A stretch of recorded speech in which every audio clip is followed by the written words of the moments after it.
안녕하세요. 손에 잡히는 구약 탐구의 이명신 목사입니다. 한 주간도 평안히 잘 지내셨죠? 또 성경 공부도 열심히 하고 계시죠? 오늘 2주차 공부가 시작이 되는데 오늘도 우리가 최선을 다해서 공부했으면 좋겠습니다.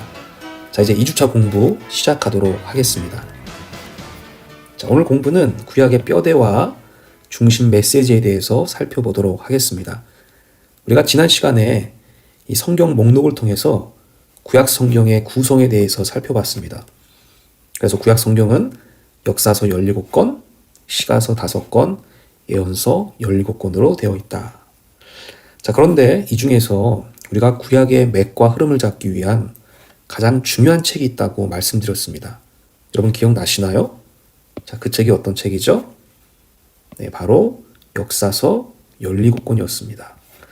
이 역사서 17권이 구약의 맥을 잡기 위한 아주 중요한 책이라고 제가 말씀을 드렸습니다. 자, 왜 그런가 하니 구약 성경은 기본적으로 이야기이기 때문이에요. 이야기예요. 자, 이야기라고 하는 것은 줄거리가 있다는 것이죠. 그리고 이 줄거리에 흐름이 있게 되는데 그 줄거리의 흐름이 결국 구약 성경의 뼈대가 되는 것입니다. 역사서 17권에는 구약의 줄거리들이 고스란히 다 기록이 되어 있어요. 그래서 이 역사서의 흐름을 잡는 것이 너무나도 중요합니다. 흐름을 잡지 못하면 줄거리를 놓치게 되고 줄거리가 희미해지게 되는 거예요. 그럼 뼈대를 세울 수가 없게 되는 것이죠. 자, 또 하나 중요한 것이 있습니다. 그것은 바로 구약 성경의 중심 메시지예요. 자, 이 구약 성경의 중심 메시지를 모르면요, 성경에 드러나 있는 이 각각의 사건들, 이 사건들의 진정한 의미를 모르게 됩니다. 우리가 성경을 읽다 보면 정말 여러 가지 사건들이 발생하죠. 아주 다채로운 일들이 성경 안에서 벌어지게 됩니다. 그런데 이 사건 하나하나를 그냥 개별적인 사건으로 이해하고 끝난다는 거예요. 자, 그런데 우리가 중심 메시지를 알게 되면 이 개별적인 사건들을 하나로 묶어서 하나의 관점으로 보는 눈이 열려지게 됩니다. 그 눈을 갖기 위해서는, 그 시각을 얻기 위해서는 중심 메시지를 반드시 아셔야 돼요. 그래서 중심 메시지를 배우는 것이 참 중요하고요. 중심 메시지를 모르게 되면 또한 이 구약의 뼈대를 온전히 이해하지 못해요. 구약의 뼈대를 보면 그게 정확하게 무슨 의미인지 이해하기 힘드십니다. 그래서 중심 메시지를 먼저 아는 것이 중요하다, 이렇게 말씀을 드립니다. 그래서 오늘 공부는 첫 번째로 우리가 이 구약의 중심 메시지에 대해서 살펴보고 그 다음 구약의 뼈대에 대해서 한번 살펴보는 순서로 공부를 해보도록 하겠습니다. 자, 그렇다면 구약의 중심 메시지는 무엇인가? 하나님 나라의 완성을 향한 여정이라는 겁니다. 자, 이 말이 조금 어려울 수 있는데 쉽게 바꾸면 하나님 나라의 시작과 완성을 향한 이야기. 이게 구약의 중심 메시지입니다. 하나님 나라의 시작과 완성을 향한 이야기다. 사실 이 중심 메시지는 성경 전체의 메시지예요. 그래서 구약뿐만이 아니라 신약도 동일한 메시지를 갖고 있습니다. 어떤 메시지요? 하나님 나라의 시작과 완성을 향한 이야기라는 거예요. 구약도 그렇고 신약도 그래요. 이 중심 메시지를 통해서 특정 이야기들이 펼쳐지게 되는 것이에요.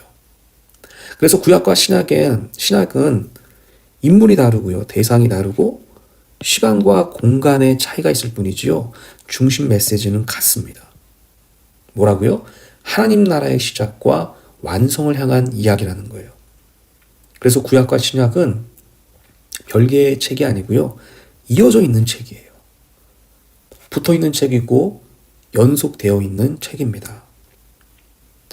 자, 구약의 중심 메시지 혹은 성경의 전체 중심 메시지, 그것이 바로 하나님의 나라의 시작과 완성을 향한 이야기라고 했는데, 저는 여기서 이 완성이라는 단어에 조금 주목해 보고 싶습니다. 이 완성이라는 단어는 그 안에 이 시작과 끝이라고 하는 의미가 암시되어져 있어요. 뭐 사실 당연한 것이죠. 시작이 있어야 완성을 향해 갈 수 있는 것이고 또 끝이 있어야 완성이 완료가 되기 때문입니다. 자, 그러면 하나님 나라의 시작과 완성이라고 했잖아요. 하나님 나라의 시작과 완성. 다른 말로 얘기하면 끝이죠. 자, 그러면 하나님 나라의 시작은 성경에 기록이 돼 있어요. 어디에 기록이 돼 있을까요? 자, 시작이니까 성경의 첫 책이 어디죠? 무엇이죠? 창세기입니다. 그 창세기의 이 에덴 동산, 이 에덴 동산이 하나님 나라의 시작이라고 보면 되겠습니다. 그럼 하나님 나라의 완성, 그 끝은 어디에 기록이 돼 있을까요? 자, 끝이니까 역시 성경의 맨 마지막 책은 무엇이죠? 바로 이 요한계시록이죠. 자, 요한계시록의 어떤 사건일까요? 예수님의 재림과 심판입니다. 예수님의 재림과 심판을 통해서 하나님 나라는 완성되는 것이죠. 성경은 분명히 하나님 나라의 시작과 완성에 대해서 기록을 하고 있습니다. 자, 그러면 우리가 이렇게 시작과 끝을 알았는데 그러면 그 중간에 있는 메시지, 그 중간에 있는 내용들, 하나님의 나라가 시작이 돼서 그 하나님의 나라가 확장되어 가는 이야기, 그 중간의 이야기, 그 이야기는 어떻게 전개가 될까요? 그것을 한번 살펴보도록 하겠습니다. 자, 구약의 중심 메시지는 어떻게 전개될까? 자, 이것을 위해서 우리는 잠깐 창세전으로 돌아가 보도록 하겠습니다. 여러분, 이 창세전이라는 말이 성경에 나오는데 창세전은 언제를 뜻할까요? 네, 하나님이 천지를 창조하시기 전을 얘기합니다. 천지를 창조하시기 전 상태예요. 그것을 창세전이다 이렇게 얘기합니다. 자, 그러면 창세전에는 과연 아무것도 존재하지 않았을까요? 자, 창세전이라는 게 하나님이 천지를 창조하기 전이니까, 하나님이 무엇인가를 만들기 전이니까 아무것도 존재하지 않았을 것이다라고 우리가 쉽게 생각할 수 있죠. 자, 그런데 그렇지 않다는 거예요. 자, 성경에 보니까요, 창세전에도요, 하나님이 창조하신 또 다른 완벽한 세계가 존재했었다는 거예요. 야, 놀라운 사실이죠. 천지가 창조되기 전에 이미 또 다른 형태의 완벽한 세계가 이미 존재했다는 거예요. 자, 그러면 그 세계는 어떤 세계일까요? 그 세계가 바로 천상의 세계입니다. 천상의 세계. 하늘의 세계라는 것이죠. 자, 인간의 입장에서 봤을 때는 그 세계는 영적 세계예요. 영적 세계다. 자, 그러면 그 천상의 세계, 그 영적 세계에서는 어떤 존재들이 살고 있었을까요? 그 천상의 세계를 만드신 삼위일체 하나님이 계셨고요. 그리고 천사들이 있었고요. 그리고 수랍들이 있었고, 그룹들이 있었고, 또 여러 영적 존재들이 함께 모여서 살고 있었습니다. 자, 여기서 보면 낯선 용어들이 나왔죠. 수랍들, 그룹들. 다 성경에 나오는 용어들인데 이들은 천사들을 얘기합니다. 천사들을 얘기하는데요. 각자 하나님께서 주신 이 사명과 임무가 다릅니다. 그 외에는 그 성경이 더 자세한 정보에 대해서 침묵하고 있기 때문에 우리가 이 스랍들과 그룹들이 정확히 어떤 존재라는 사실은 우리가 알 수 없지만 분명한 것은 이들은 천사들과 같은 존재로서 천상세계에 분명히 살고 있었다는 것이죠. 자, 그러면 이 천상세계, 이 영적 세계의 주인은 누굴까요? 당연히 그 주인은 하나님이시죠. 하나님이 주인이셨고 하나님이 통치하셨습니다. 그렇기 때문에 그 천상세계, 그 영적 세계는요, 성경에 기록된 최초의 하나님의 나라가 됩니다. 최초의 하나님의 나라가 된다. 뭐가요? 천상의 세계가, 영적인 세계가 그렇다는 것입니다. 자, 그런데 그 천상의 세계에서 하나님이 영적인 존재들과 아주 기쁘고 즐겁고 행복하게 살고 있었습니다. 자, 그런데 어느 시점에서 하나님께서 아주 위대한 결단을 내리시게 돼요. 어느 시점에. 자, 그 위대한 결단이 무엇이냐? 바로 이 하늘의 완벽한 하나님의 나라, 방금 얘기했던 그 천상의 나라, 그 영적인 세계, 그 완벽한 하나님의 나라, 그 나라를요, 이 땅 가운데서도 만들기를 원하셨다는 거예요. 그래서 땅 위에 있는 하나님의 나라를 건설하기를 다짐하셨다는 겁니다. 자, 하늘의 하나님 나라. 완벽한 나라였죠. 이거를 어디로 확장한다는 겁니까? 땅의 하나님 나라. 확장하기로 결단하셨다는 겁니다. 위대한 결단이에요. 자, 그래서 우리가 예수님의 기도를 보면 이런 비슷한 맥락의 기도를 하시는 것을 볼 수 있어요. 우리가 다 아는 기도인데 예수님이 이렇게 기도하시잖아요. 하늘에서 아버지의 뜻이 이루어진 것처럼 이 땅에서도 동일하게 이루어 주시옵소서. 자, 이렇게 기도를 하는데 결국 이 하나님 나라와 맥을 같이 하는 기도라고 볼 수 있겠습니다. 자, 그래서 하나님께서 그 하늘의 완벽한 하나님의 나라를 이 땅의 하나님의 나라로 확장하기로 결단하시고 하나님이 하신 일이 있죠. 그게 뭡니까? 바로 천지를 창조하신 일이에요. 당연하겠죠. 이 땅에 하나님의 나라를 만들기 위해서는 이 땅의 세계를 만들어야 되는 것이잖아요. 그래서 하나님께서 우주를 만들고 또 그 우주 안에 지구를 만들고 그 지구 안에 자연을 만들었어요. 다른 말로 바꾸면 물질 세계를 구축한 겁니다. 이 물질 세계가 결국 땅의 세계가 되는 것이죠. 그리고 이 땅의 세계가 무대가 되어서 이 무대 위에 하나님의 나라를 건설하고자 하셨다는 거예요. 자, 그러면 하나님께서 무대를 다 만들어 놓으셨는데 그러면 그 무대 위에서 하나님의 나라를 어떻게 세워져 갈까? 그거를 우리가 좀 살펴봐야 되겠죠?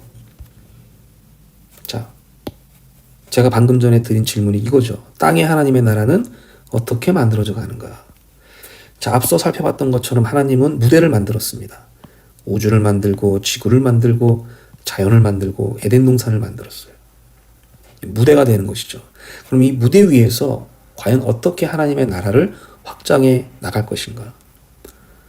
자, 그런데 여기 놀라운 일이 있어요. 뭐냐면 하나님께서 이렇게 무대를 만드시고 자, 마지막에 누굴 만듭니까? 바로 하나님의 형상인 사람을 만드십니다. 그리고 이 사람에게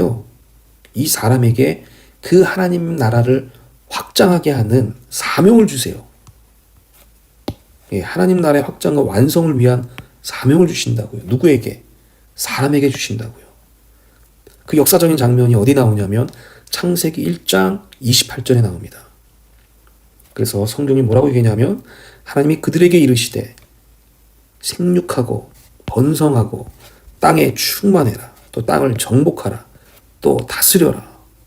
이렇게 명령하십니다. 이렇게 언약을 주시고 사명을 주셨어요. 자, 그래서 이 땅의 하나님의 나라 어떻게 만들어져 가는가? 누가 만들어 가는가? 누가 주체가 되는가? 자, 우리가 이 본질의 관점에서 보면 당연히 하나님이 주체죠. 인간은 동역자일 뿐이고. 자, 그런데 이 사명의 관점에서 보면 자, 사명은 누가 받은 거예요? 하나님으로부터 사람이 받은 거잖아요. 그렇기 때문에 이 사명의 관점에서 보면 누가 주체입니까? 인간이 주체가 돼요. 하나님은 그 인간을 도와주는 동역자가 되는 것입니다. 자, 여러분 여기 이 창세기 1장 28절 이 사명을 다시 보세요. 하나님이 뭐라고 하시는지. 그들에게 이르시되, 그들이 누굽니까? 아담과 하와잖아요. 너희들은 생육해라. 또 번성해라. 또 땅에 충만해라. 땅을 정복해야 된다. 또 그들을 다 다스려야 된다. 누가 해야 되는 겁니까? 사람이 해야 되는 것이에요. 하나님이 대신할 수가 없는 것이죠. 그래서 이 사명의 관점에서 볼 때는 하나님의 나라를 만들어가는 주체가 누가 된다는 거죠? 인간이 주체가 된다는 거예요. 인간이 주체가 된다. 그래서 인간의 역할이 굉장히 중요한 것이죠. 그리고 우리가 이 창세기 1장 28절을 우리가 잘 보면 이것이 결국 에덴 동산을 초월한다는 걸 알게 돼요. 그렇죠? 에덴 동산의 영역을 넘어서는 명령입니다. 자, 생육하라고 말씀하셨죠? 번성하라고 말씀하셨죠? 그 다음에 땅에 충만하라, 땅을 정복하라 할 때 이 충만과 정복을 우리가 원어 성경으로 보게 되면 복수형으로 되어 있어요. 온 땅입니다. 온 땅에 충만하라는 거예요. 온 땅을 정복하라는 거예요. 이거는 에덴 동산을 벗어나는 일이에요. 그러니까 하나님은 아담과 하와를 만들었을 때 그들이 에덴 동산 안에 그냥 편안하게 안주하게끔 만든 것이 아니라 에덴 동산이라고 하는 그 작은 하나님의 나라, 그 작은 하나님 나라의 원리를요, 어떻게 하라는 거예요? 온 땅에, 온 대지 위에 확장하라고 하는 명령이 이 창세기 1장 28절에 들어가 있는 것을 우리가 보게 되는 것입니다. 자, 그러면 이렇게 놀라운 사명을 받았던 이 아담과 하와, 이 최초의 사람은 어떻게 행동했을까요? 네, 우리가 이미 결과를 알고 있죠? 선악과 사건을 통해서 아주 보기 좋게 실패하게 됩니다. 선악과를 먹으면 어떻게 된다고 했죠? 죽으리라. 하나님께서 분명히 말씀했잖아요. 그래서 선악과를 따먹고 나서 죽음이 코앞에 닥치게 됩니다. 그리고 인생이 온갖 저주를 받게 되죠. 그리고 결국 에덴 동산에서 추방되게 돼요. 자, 그런데 이 하나님이 아담과 하와에게 에덴 동산에서 나가 이렇게 말씀하시면서 그들을 맨몸으로 또 알몸으로 내쫓으신 게 아니라 하나님이 직접 가죽옷을 지어서 입혀주세요. 이 가죽옷을. 특별한 장면입니다. 자, 그리고 더 특별한 거는 선악과를 먹으면 정령 죽으리라. 자, 그런데 아담과 하와는 바로 죽지 않았습니다. 무려 900년이 넘는 세월을 살아요. 정말 수백 년 동안 살면서 생육하고 번성하게 돼요. 하나님께서 처음 주셨던 그 언약과 사명을 순종할 수 있는 기회를 하나님이 더 주신 것이죠. 자, 그래서 우리가 이 아담의 이야기, 좀 짧은 이야기지만 이 이야기를 통해서 우리가 무엇을 할 수 있냐면, 자, 아담은 실패했습니다. 하나님 나라의 시작과 이 완성의 사명을 받은 그 최초의 사람 아담은 실패했지만요, 하나님의 계획은 중단되지 않았다는 거예요. 중단되지 않았다. 하나님의 계획은 중단되지 않았습니다. 하나님의 계획은 아담의 후손들을 통해서 계속해서 이어져 나갔다는 것이죠. 자, 그리고요, 우리가 이 짧은 아담의 이야기를 통해서 또 하나 알 수 있는 사실은 이 아담의 이야기가요, 구약 이야기를 이해할 수 있는 전체 틀을 보여준다는 거예요. 이제 앞으로 구약에 다양한 이야기들이 나올 것이거든요. 근데 그 다양한 이야기들을 이해할 수 있는 전체 틀을 보여준다는 겁니다. 자, 이 말이 무슨 말인지 우리가 다음 장면을 통해서 한 번 더 살펴보도록 하겠습니다. 자, 이제 아담의 이야기를 다시 한번 생각해 보겠습니다. 자, 하나님이요, 아담과 하와를 만드시고요. 자, 이들을 하나님 나라의 시작과 확장을 감당할 수 있는 인물로 선택하시죠. 그리고 이들에게 자, 생육하고 번성하고 땅에 충만하라고 하는 이 언약과 사명을 주십니다. 자, 그래서 이들이 하나님을 믿으면서 신실하게 이 언약과 사명을 지키면 되는데, 자, 아담과 하와는 어떻게 됐어요? 결국 선악과를 따먹는 불순종을 저지르고 말죠. 결국 이게 하나님 앞에서 뭘 한 거예요? 범죄한 것이잖아요. 또 타락한 것이고요. 그래서 어떻게 되죠? 아담과 하와는요, 인생의 온갖 저주를 받게 되고요, 동산에서 추방되게 됩니다. 이것은 하나님 앞에서 심판과 형벌을 받은 것이죠. 자, 그런데요, 하나님이 이들을 동산에서 추방하실 때 알몸으로 추방하지 않으셨어요. 맨몸으로 쫓겨내지 않으셨습니다. 하나님이 친히 가죽옷을 만드셔서 입혀주셨어요. 자, 이것은요, 이 죄로 인해 생긴 이 아담과 하와의 그 수치와 부끄러움을 하나님께서 가려주셨다는 것이거든요. 죄로 인한 수치와 부끄러움을 하나님이 직접 가려주신 거예요. 뭘 의미할까요? 예, 그들을 용서했다는 것을 의미해요. 자, 그리고 아담은 바로 죽지 않았죠. 900년이 넘는 세월을 살면서 생육하고 번성하게 됩니다. 하나님께서 아담과 하와에게 새로운 은혜, 새로운 기회를 주셨음을 우리가 알게 돼요. 자, 그러니까 이렇게 짧은 아담 이야기 안에도 어떤 틀이 작동하고 있어요. 이 5개의 틀이 작동하고 있는 것을 보게 됩니다. 그렇죠. 자, 그러면 이거는 지금 아담의 케이스일 뿐이고, 다른 케이스를 한번 더 예를 한번 들어보겠습니다. 아담의 후손의 케이스를 한번 예를 들어볼게요. 이것도 똑같아요, 결국. 자, 아담의 후손들 이야기를 한번 보겠습니다. 아담의 후손은 셋이 있죠. 셋과 가인의 후손들인데, 이들도 역시 뭡니까? 하나님 나라의 시작과 완성을 위해서 하나님이 기대하고 있는 인물들이에요. 자, 이들의 자손들이 엄청나게 땅 위에서 번성하고 생육하게 됩니다. 하나님이 처음 주셨던 그 언약과 사명을 감당하고 있는 것이죠. 자, 그런데 그 번성과 생육이요, 그게 선한 방향으로 간 것이 아니라 악한 방향으로 갔다는 거예요. 하나님과 상관없는 번성이 됐다는 것이죠. 하나님을 떠난 생육이 됐다는 것이죠. 결국 아담 후손들도 하나님 앞에서 범죄와 타락을 저지르게 됩니다. 그래서 하나님이 어떻게 하시죠? 온 땅 가운데 대홍수를 보내시게 돼요.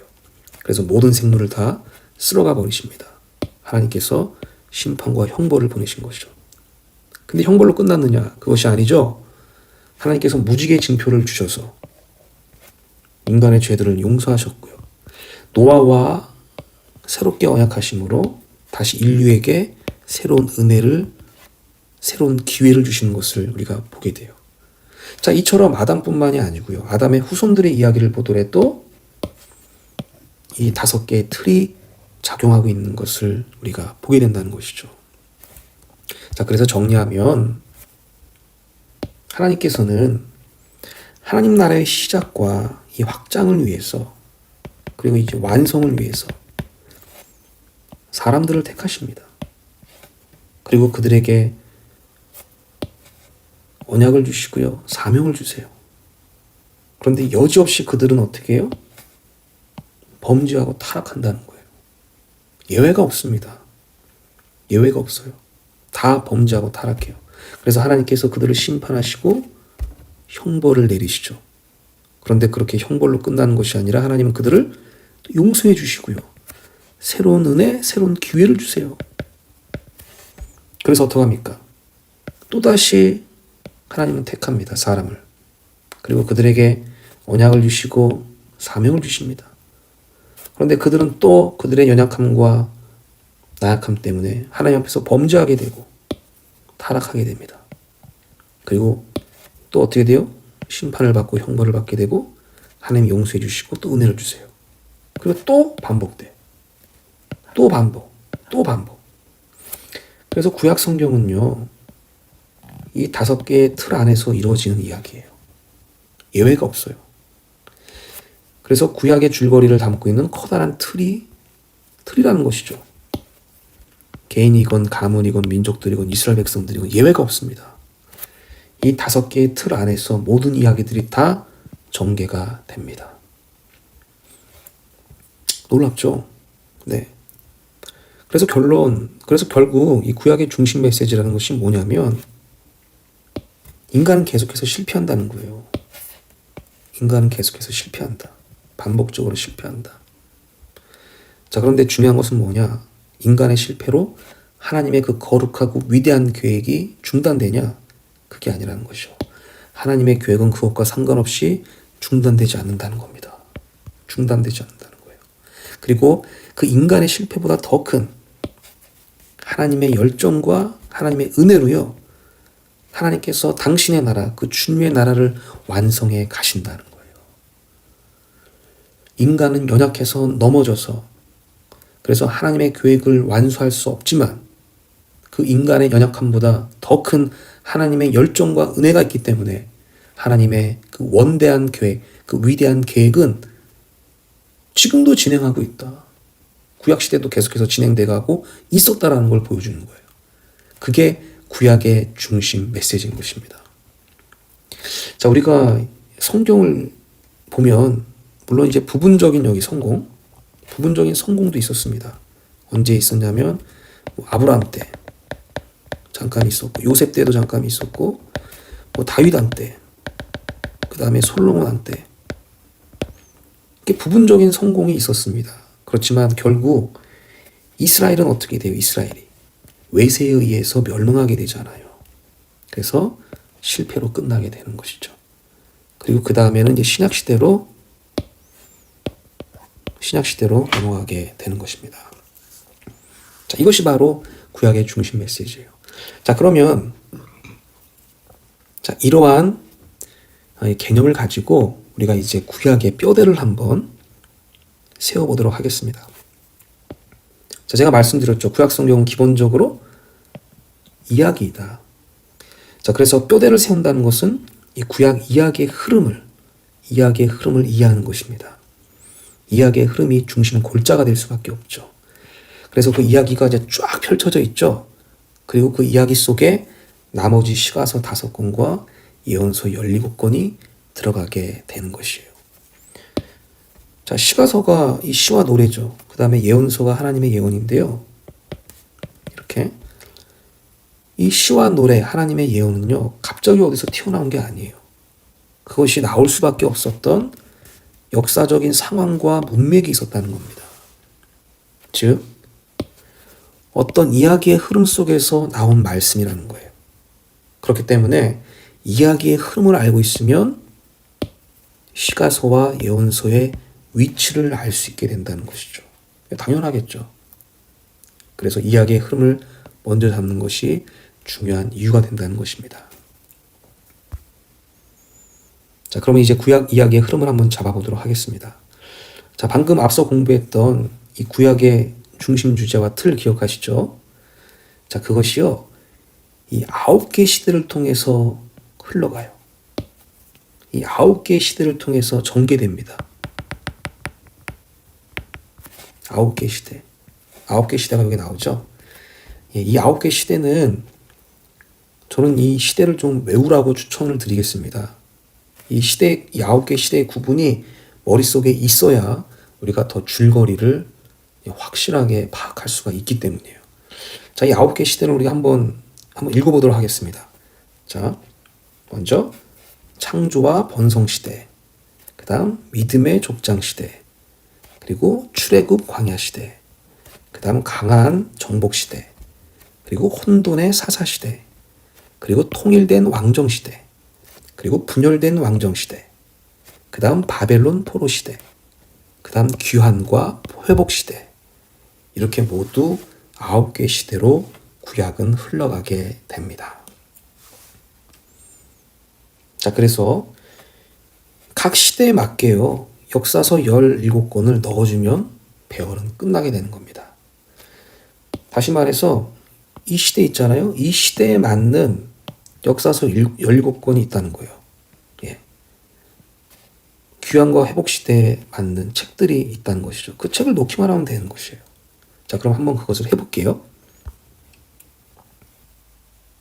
예, 제가 이 구약 성경을 재별하기 위해서 이 표를 좀 만들어 왔습니다. 그래서 이 표에다가 한번 여기 역사서, 여기 보이시죠?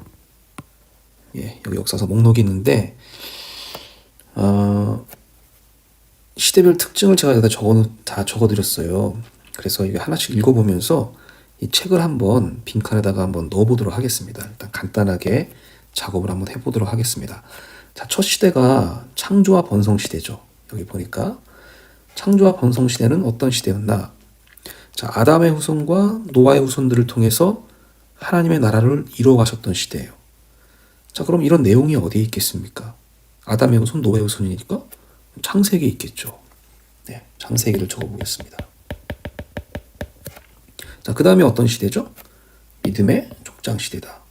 자, 믿음의 족장 시대를 보니까 뭐라고 돼 있죠? 아브라함과 그의 후손들을 통해서 하나님의 나라를 이루어 가시는 시대다. 자, 아브라함과 그의 후손들, 이삭과 야곱과 요셉에 관한 것인데, 성경에 어느 책에 기록이 돼 있어요? 아, 이것도 창세기입니다. 자, 창세기 제가 적어놨죠. 그래서 창조와 번성 시대, 믿음의 족장 시대는 창세기에 들어가 있는 시대구나라는 것을 알게 됩니다. 자, 그 다음 시대가 뭐예요? 출애굽 광야 시대죠. 자, 출애굽 광야 시대 한번 보겠습니다. 밑에서 출애굽한 이스라엘 백성들을 약속의 땅 가나안으로 이끌어 가시는 시대다. 자, 그러면은 어느 성경책에 이 출애굽에 대한 이야기가 나오죠? 바로 출애굽기죠. 출애굽기. 자, 출애굽한 이야기는 출애굽기에 나옵니다. 자, 그러면 40년 광야 생활의 이야기는 어디에 나올까요? 그것은 민수기에 나옵니다. 민수기. 그다음 민수기를 적어보도록 하겠습니다. 자, 그 다음 시대가 어느 시대죠? 가나안 정복 시대입니다. 자, 가나안 정복 시대 좀 우리가 지우고 가나안 정복 시대를 보겠습니다. 가나안 정복 시대. 가나안을 정복하여 하나님 나라의 영토를 구축해 나간다. 이런 시대라는 것이죠. 자, 가나안 정복에 대한 내용이 어디에 나와 있을까요? 그렇습니다. 여호수아에 기록이 되어 있습니다. 여호수아. 자, 그 다음 시대가 어느 시대입니까? 혼돈의 사사 시대. 이거는 어느 책인지 알겠죠? 그렇죠. 사사기. 사사기. 자, 그 다음 시대가 어디죠? 통일된 왕정 시대. 자, 이 통일된 왕정 시대는요, 딱 3명의 왕밖에 없어요. 자, 이스라엘의 최초 왕이 누구죠? 사울, 그 다음 다윗, 그 다음 솔로몬. 이 3왕밖에 없습니다. 그럼 사울이 나오고 다윗이 나오고 솔로몬이 나오는 책을 찾으면 되겠죠. 자, 어디부터 나오냐면 사무엘상, 사무엘하, 열왕기상에 나옵니다. 이거 다 적어보면 되겠죠. 잠깐 밑에도 한번 볼게요. 자, 통일대 왕정 시대는 이스라엘 단일 왕정을 통해 하나님 나라를 이루어 가신다. 이렇게 돼 있죠. 단일 왕정. 사울, 다윗, 솔로몬을 얘기하는 것이죠. 자, 그래서 여기 사무엘상, 여기 사무엘하, 여기 열왕기상. 열왕기상 여기 중간까지입니다. 중간까지. 정확하게 중간까지예요. 자, 그 다음 시대가 분열된 왕정 시대죠. 자, 솔로몬 이후로 이스라엘이 남과 북으로 나눠지게 되죠. 그래서 남유다 왕국과 북이스라엘 왕국으로 갈라지게 되는데, 자, 그 내용이요. 이 열왕기상 후반부부터 그리고 열왕기하까지. 여기 분열된 왕정 시대 보세요. 이스라엘 분열 왕정을 통해 하나님의 나라를 이루어 가시는 시대다. 열왕기하까지 갑니다. 자, 그리고 바벨론 포로 시대인데, 이 바벨론 포로 시대 밑에 보니까 유배지에서 포로 백성들을 하나님 나라의 백성으로 준비시키는 시대다. 이것에 관한 직접적인 역사서 기록은 없습니다. 그래서 포로 시대는 일단 70년이라고 제가 적어놓을게요. 자, 그리고 70년이 끝나면 이제 다시 고향 땅 예루살렘으로 귀환하게 되죠. 그래서 귀환과 회복 시대가 오게 되는데, 여기 한번 읽어볼게요. 귀환과 회복 시대. 귀환한 백성들을 통해 새 이스라엘, 다시 말해서 하나님의 나라를 세워가시는 시대입니다. 자, 그 내용이 어디 나와 있을까요? 그렇습니다. 여기 에스라와 느헤미야에 나와 있죠. 여기 에스라, 느헤미야 이렇게 돼 있어요. 자, 그러면은 여기 열왕기상 아까 했고요. 그러면 남아있는 책이 어떤 책입니까? 남아있는 책이 여기 레위기 남았고요. 신명기 남았고, 룻기 남았고, 역대상, 역대하, 에스더가 남았어요. 6권이 남았네요. 자, 6권은 어디다 쓰냐면, 자, 여기 밑에 여기 미칸에다 한번 써보도록 하겠습니다. 자, 레위기는 어디다 쓸까요? 자, 레위기는 출애굽기 밑에다 쓸게요. 자, 레위기는 이게 법전이거든요. 출애굽기 밑에다가 쓰는 이유가 있는데, 일단은 우리가 일단 배열부터 좀 해보도록 하겠습니다. 자, 그 다음에 신명기가 있는데, 신명기는 민수기 밑에다가, 자, 이것도 했고 룻기가 나왔죠. 룻기는 사사기 밑에다가, 자, 그 다음 역대상, 역대하는 이 밑에, 역대상, 역대하. 그 다음에 하나 남은 에스더는 에스라 밑에. 자, 이렇게 해서 우리가 일단 간략하게나마 이 빈칸을 좀 채워봤는데, 제가 이제 완성본을 갖고 왔습니다. 자, 여기 있습니다. 그래서 창조와 번성시대, 믿음의 족장시대는 창세기가 들어가고, 출애굽 광야시대, 자, 출애굽한 내용은 출애굽기니까 출애굽이 들어갔고, 광야 40년의 생활은 민수기가 기록하고 있으니까 민수기. 그 다음에 가나안 정복시대는 여호수아, 혼돈의 사사시대는 사사시대, 통일대 왕정시대, 사울 다윗 솔로몬의 시대는 사무엘상 사무엘하 열왕기상 반까지. 그리고 열왕기상 후반부터 열왕기하 마지막까지가 분열대 왕정시대다. 그 다음에 바벨론 포로시대 70년이 끝나고 귀환하게 되는데 그 귀환에 대한 내용은 에스라와 느헤미야가 기록하고 있다. 자, 그래서 이게 총 몇 권이죠, 지금? 여기 기록된 게 이게 다 해서 지금 12권이에요. 예. 그래서 이 12권이 구약 성경의 중심 줄거리를 기록하고 있는 책입니다. 그리고 나머지 여기 밑에 쓴 책들 있죠. 레위기, 신명기, 룻기, 역대상하, 에스더 이 6권은 중심 줄거리와 분리된 책들이에요. 줄거리가 아니라 그냥 단편적인 에피소드나 어떤 내용을 담고 있는 책들인데 이 시대에 맞게 이렇게 밑에 연결을 시켜놓은 것 뿐입니다. 자, 일단 오늘은 이렇게 조금 간단하게 제가 살펴봤는데요. 네. 이렇게 한번 다시 재비교를 해보니까 어떠세요? 예, 성경 목록이 조금 다르게 보이시죠? 자, 오늘은 이렇게 좀 간단하게 한번 재비교를 해보았고요. 다음 이 시간에 이 재비교를 가지고 조금 더 자세하게 이 구약 성경의 이 스토리를 제가 말씀드리면서 나머지 레위기나 신명기나 룻기나 역대상하 에스더 같은 것도 제가 더 보충으로 설명을 해드리도록 하겠습니다. 오늘 좀 긴 시간 영상을 찍게 됐는데 이 강의 참 중요해서 그래요. 그래서 아무튼 열심히 들어주셔서 감사하고요. 모르시는 거 있거나 궁금한 게 있으면 언제든지 연락 주시고 말씀해 주시면 제가 성실하게 답변을 준비하도록 하겠습니다. 자, 이제 설이 다가오는데 우리 성도님들 설 잘 보내시고요. 새해 복 많이 받으시고 한 주간도 승리하셨다가 다음 이 시간에 우리 3강으로 찾아뵙도록 하겠습니다. 시청해 주신 우리 모든 성도님들 감사합니다. 축복합니다.